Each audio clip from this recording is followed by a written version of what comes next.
tema é tombamento do patrimônio histórico. A propósito do tombamento da antiga rodoviária no centro de Florianópolis, surge o tema do tombamento de bens com valor histórico. O parecer que o Serviço do Patrimônio Histórico, Artístico e Natural de Florianópolis, o CEFAM, fez neste ano para o presente caso é uma aula. Ele rebateu com propriedade os pareceres do Ministério Público e do Instituto dos Arquitetos do Brasil, especialmente em razão da ignorância da legislação específica que rege os tombamentos em Florianópolis, além de erros de caracterização arquitetônica e informações sem verificação documental. Aqui é interessante notar a narrativa. Os proponentes do tombamento buscam um argumento pseudotécnico, que seria uma abóboda de berço, no que o CEFAM rebateu, que seria uma cobertura formada por arcos de concreto conjugada com elementos de madeira e telhas de fibrocimento. A configuração do grande vão central, diz o CEFAM, onde de fato se encontram pilares isolados, não é uma aplicação do princípio modernista da planta livre, mas sim uma solução tipológica e construtiva convencional para grandes espaços cobertos, encontrada em mercados, pavilhões, indústrias e estações ao longo de décadas, inclusive anteriores ao modernismo. Não é incomum vermos, não só apenas nos discursos em defesa de restrições urbanísticas, mas também ambientais, argumentos forçosos que, depois de um estudo mais aprofundado, verifica-se a insustentabilidade do argumento. Mas afinal, podem os interessados no tombamento, diante da ausência de reconhecimento de valor histórico, buscarem os serviços de patrimônio histórico do Estado ou da União, como quem diz, se não me atendem num lugar, eu tentarei em outro? Não podem. Essa tentativa de ver quem acolhe a minha tese é inconstitucional, ilegal e imoral.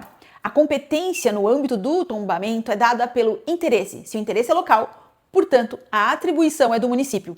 Assim, o órgão estadual, e no caso a Fundação Catarinense de Cultura, ao subscrever manifestação de apoio ao tombamento, nada mais fez do que política, até porque lhe falta competência para apreciar pedido de interesse local. Mas ainda é a falta de competência do IPHAN, que é o Patrimônio Nacional, cuja atribuição é apenas de interesse nacional. Como muito bem esclareceu o CEFAM, não é qualquer valor cultural de uma edificação que autoriza o tombamento como patrimônio histórico.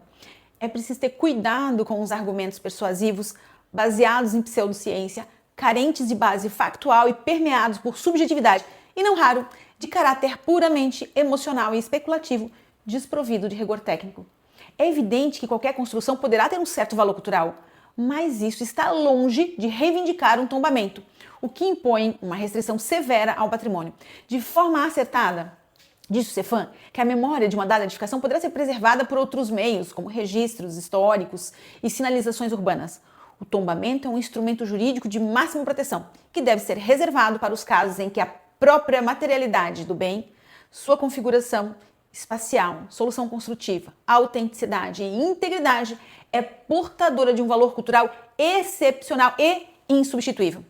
Agora, eu não poderia deixar de prestar minha homenagem à perspicácia do arquiteto parecerista do CEFAM quanto à assimetria do debate público e à questão da representatividade. As manifestações públicas coligidas, diz o CEFAM, ainda que valiosas e respeitáveis, emanam predominantemente de um segmento específico da sociedade. Instituições acadêmicas, entidades de classe de arquitetura e urbanismo e movimentos urbanos organizados.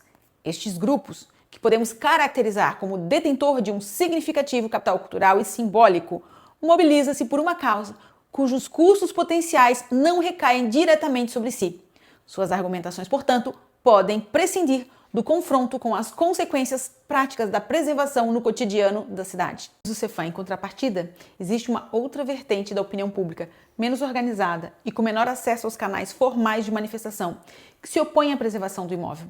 Esta oposição, colhida informalmente no território, não se funda em preceitos arquitetônicos ou históricos, mas numa experiência concreta e negativa do cotidiano.